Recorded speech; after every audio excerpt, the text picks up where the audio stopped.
جب جنرل حمید گل DGISI بنے تو امریکن ایمبیسیڈر ان سے ملاقات کے لیے ان کے دفتر کے باہر انتظار کیا کرتے تھے اور یہ جان بوجھ کر انتظار کراتے تھے تاکہ یہ اپنی اوقات میں رہیں۔ جب بھی امریکی سفیر ان کو کوئی غلط کام کرنے کے لیے کہتا تھا تو ان کا جواب ہوتا تھا کہ میں پاک فوج کا افسر ہوں، امریکی فوج کا نہیں، اور اگر تم میرے سینئرز کا آرڈر بھی لے آؤ تب بھی میں یہ کام کرنے کی بجائے استعفیٰ دے کر گھر جانا بہتر سمجھوں گا۔ جنرل حمید گل 9/11 میں ورلڈ ٹریڈ سینٹر کی تباہی کو ہمیشہ ہی امریکن خفیہ اداروں کی اندرونی پلاننگ کہا کرتے تھے اور اس بارے میں ایک جملہ ہمیشہ سے کہتے تھے کہ 9/11 ایک بہانہ ہے اور پاکستان اصل نشانہ ہے، اور ان کی یہ بات 100% سچ ثابت ہوئی۔ یہ جنرل پرویز مشرف پر کھل کر تنقید کیا کرتے تھے اور ان کو بزدل فوجی کہتے تھے، کیونکہ مشرف کی غلط پالیسیوں کی وجہ سے افغانستان اور پاکستان میں لاکھوں معصوم اور بے گناہ مسلمانوں کا خون بہایا گیا۔ انہوں نے پرویز مشرف کے خلاف وکلا تحریک میں بھی بڑھ چڑھ کر حصہ لیا اور ملک میں اسلامی نظام کے قیام کے لیے بھی توانا آواز بلند کرتے رہے۔ ناظرین، پاک فوج میں آنے کے بعد ان کا سب سے پہلا اور بڑا امتحان 1965 کی جنگ میں سیالکوٹ شہر کی حفاظت تھا۔ یہ ٹینک کمانڈر بھی تھے اور ان کی قیادت میں پاک فوج نے چونڈا کے مقام پر دوسری جنگ عظیم کے بعد دنیا کی سب سے بڑی ٹینکوں کی جنگ میں حصہ لیا۔ تاریخ میں یہ جنگ دی بیٹل آف چونڈا کے نام سے مشہور ہے اور بھارت نے اس میں 600 ٹینکوں کے ساتھ پاکستان پر حملہ کیا، جس کے مقابلے میں پاکستان کے پاس صرف 100 سے 130 ٹینک تھے۔ چونڈا کے مقام کو گریو یارڈ آف ٹینکس یعنی ٹینکوں کا قبرستان بھی کہا جاتا ہے، جہاں دشمن کو عبرت ناک شکست کا سامنا کرنا پڑا اور پاک فوج سیالکوٹ شہر کا دفاع کرنے میں کامیاب رہی۔ اس جنگ میں بھارت کا سب سے بہترین ٹینک بلیک ایلیفینٹ کو پاک فوج نے قبضہ میں لے لیا تھا،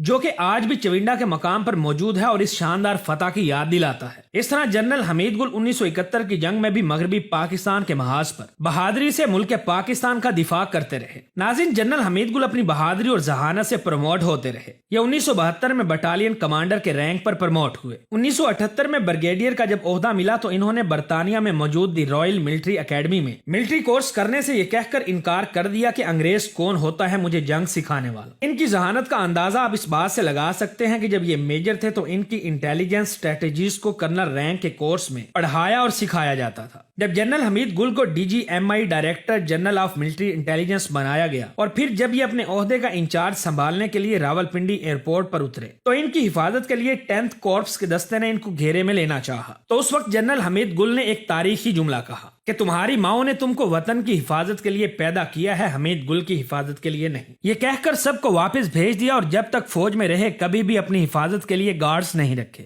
معزز ناظرین، پاکستان کے مشہور و معروف جنرل حمید گل پاکستان کی سرزمین کا وہ ستارہ ہے جس کے بارے میں امریکن ایجنسی کا کہنا ہے کہ یہ دنیا کے 5 بڑے دماغوں میں سے ایک تھا۔ امریکی حکومت نے ان کو دنیا کے خطرناک، چالاک اور ذہین ترین جرنیلوں میں شمار کیا ہوا تھا۔ جنرل حمید گل کی آواز امریکہ، بھارت، روس اور اسرائیل کو بہت کھٹکتی تھی، جبکہ مذہبی حلقہ میں آپ کو عزت کی نگاہ سے دیکھا جاتا تھا۔ یہی وجہ ہے کہ آج بھی دشمن ممالک ان کو افغان مجاہدین کا گاڈ فادر کہتے ہیں، جبکہ حقیقت اس کے بالکل برعکس ہے۔ جنرل حمید گل کو ان کی بہترین خدمات کی وجہ سے پاکستان کا سب سے بڑا اعزاز ستارے بسالت اور حلال امتیاز سے بھی نوازا گیا، جو کہ بہت ہی کم فوجی افسران کو دیا جاتا۔